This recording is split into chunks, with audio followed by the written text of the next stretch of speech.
Hello friends, నెలకి 20,000 సంపాదిస్తున్న మీకు ఇంట్లో ఖర్చులకు పోను మిగిలిన అమౌంట్ ఎలా సేవ్ చేయాలి అనేది ఈ వీడియో లాస్ట్ వరకు అయితే చూడండి. వీడియో నచ్చితే లైక్ చేయండి, కామెంట్ చేయండి. 20,000 శాలరీలో ఇంట్లో ఎలా మేనేజ్ చేయాలి? ఫస్ట్ మంత్లో హౌస్ సెట్ చేస్తున్నప్పుడు ఎక్స్పెన్సెస్ ఎక్కువైపోతాయి కదా. సో ఈ వీడియోలో నేను మీకోసం క్లియర్గా క్యాలిక్యులేషన్ చేసి చిన్న టిప్స్ చెప్తాను. మనం ఒక న్యూ ప్లేస్లో స్టార్ట్ చేసినప్పుడు రెంట్, గ్రాసరీస్, కరెంటు, రీఛార్జ్ అన్నీ కలిసి ఫస్ట్ మంత్లో పెద్ద కాస్ట్ అవుతుంది. సో నేను క్యాలిక్యులేషన్ చేసి మీకోసం రెడీ చేశాను. సో 20,000 శాలరీ ఉంటే ఎలా మేనేజ్ చేయాలో స్టెప్ బై స్టెప్ చూద్దాము.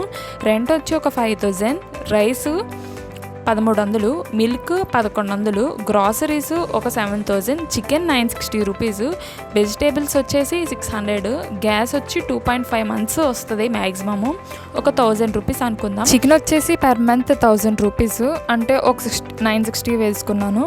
వెజిటేబుల్స్ వచ్చేసి per month 600 rupees. Current bill మంచిగా ఆదాయం చేస్తే ఒక 500 రూపీస్ అలా అవుతుంది.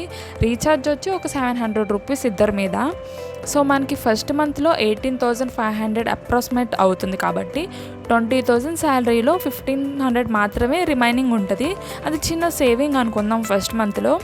అండ్ ఇంకా సెకండ్ మంత్ వచ్చేసి చూడండి, 18,500 అయ్యాక మనకి జస్ట్ 1,500 మాత్రమే మిగిలింది.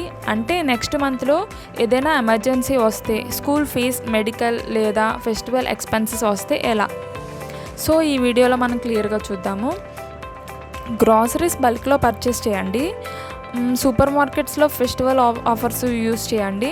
చికెన్ ప్రైస్లీ ఆర్ రైస్ మాత్రమే ఎక్కువ కాస్ట్ అవుతుంది. కరెంట్ బిల్ సేవ్ చేయండి. నైట్ అన్నెసెసరీ లైట్స్ ఆఫ్ చేసేయండి. ఫస్ట్ మంత్లో బల్క్గా గ్రాసరీస్ తీసుకుంటాం కాబట్టి అవి ఎలాగైనా ఒక 3 months అవుతాయి. గ్యాస్ ఆల్రెడీ కొన్నాం కాబట్టి ఎక్స్పెన్సెస్ కొంచెం తగ్గుతాయి. నెక్స్ట్ మంత్కి వచ్చేసి మనం పే చేయాల్సింది ఓన్లీ రెంట్ 5,000, రైస్ ఒక 1,300, మిల్క్ వచ్చి 1,100, చికెన్ ఒక 1,000 రూపీస్, వెజిటేబుల్స్కి 600 రూపీస్, కరెంట్ బిల్ వచ్చి 500, రీఛార్జ్ 700. సో మనకు అయ్యే ఖర్చు 10,160 రూపాయలు మాత్రం అవుతుంది. ఒక 9,800 మాత్రం మిగులుతుంది.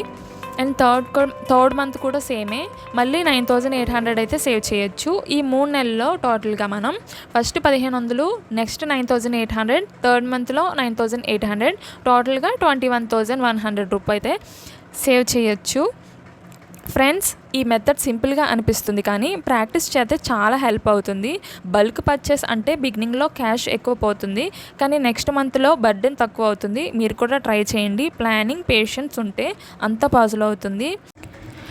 ఈ 21,500ని ఆపై వచ్చే 4th మంత్కి 1,500 మాత్రమే మిగులుతుంది కాబట్టి అప్పుడు ఈ అమౌంట్ని మనం యూస్ చేయొచ్చు. ఇంకా మనం ఈ అమౌంట్ మిగిలిన అమౌంట్తో మనం చీటీ అయితే కట్టొచ్చు. ఒక 50,000కి 50,000కి చీటీ అంటే నెలకు వచ్చి ఒక 5,000 అయితే కట్ అవుతుంటుంది. 5,000 ఏమీ కట్ అవ్వదు. స్టార్టింగ్లో మనం తక్కువ నుంచి ఎక్కువగా వెళ్తాము. స్టార్టింగ్ 3,500, 4,500 అలా పెరుగుకుంటూ లాస్ట్కి వచ్చేసి మనకి బల్క్ అమౌంట్ మిగులుతుంది. 50,000 లాస్ట్ వరకు ఉంటే ఆ 50,000 మనకే యూజ్ అవుతాయి. ఆ 50,000ని మనం ఏదైనా వ్యాపారానికి యూజ్ చేయొచ్చు, లేదంటే ఎందులో అయినా ఇన్వెస్ట్ చేయొచ్చు. వీడియో నచ్చితే లైక్ చేయండి. ఇంకా మనీ సేవింగ్ టిప్స్ కోసం సబ్స్క్రైబ్ చేయండి. Thank you. బాయ్.